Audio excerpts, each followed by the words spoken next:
Giuseppe Verdi, who was born in 1813 and died in 1901, is considered the grand old master of Italian opera, its most eminent exponent.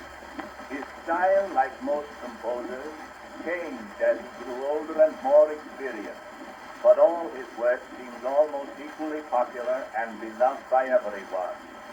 His operas may be divided into three classes. The first contains a number of his early productions, really only preliminary to his later success. None of these brought him much fame, with the possible exception of Ernani, produced in 1844. The second period, his most brilliant, was ushered in by Rigoletto, which was brought out in Venice in 1851. It was quickly followed by Il Trovatore, the Traviata, and many others, which put Verdi on the very pinnacle of fame.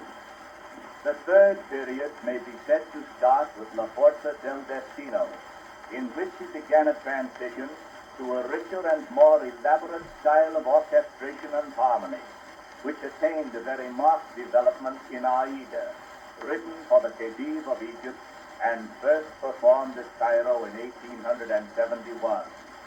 The influence of Wagner, whom Verdi admired, is generally admitted to be noticeable in the latter opera to a considerable extent.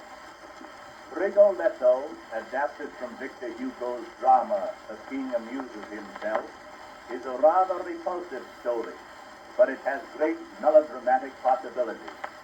The famous quartet, which is given on the other side of this record, is sung in the opera in Act 3. The scene shows both sides of a wall in front of a country tavern. The Duke and Maddalena are in the garden, exchanging tender addresses and coquetry.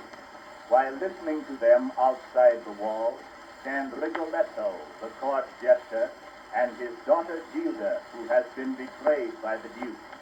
The quartet is a wonderful masterpiece in its interweaving of emotions.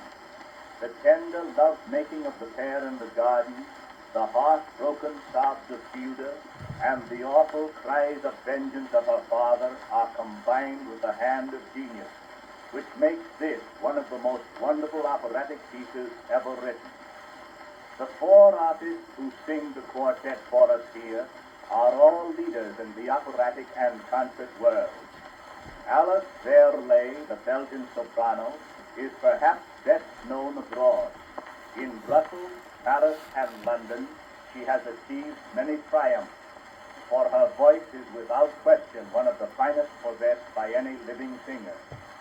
Merle Alcock is an American concert contralto who is in the first rank. Her voice is well known to Edison owners who admire tremendously its rich, velvety quality.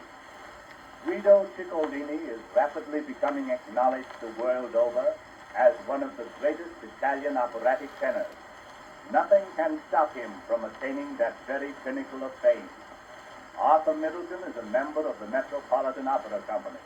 His voice is a rich, deep bass baritone of tremendous power and a vibrant quality that all heavy voices must have to make them really great. Middleton's voice is acknowledged to be one of the finest of its kind in the world.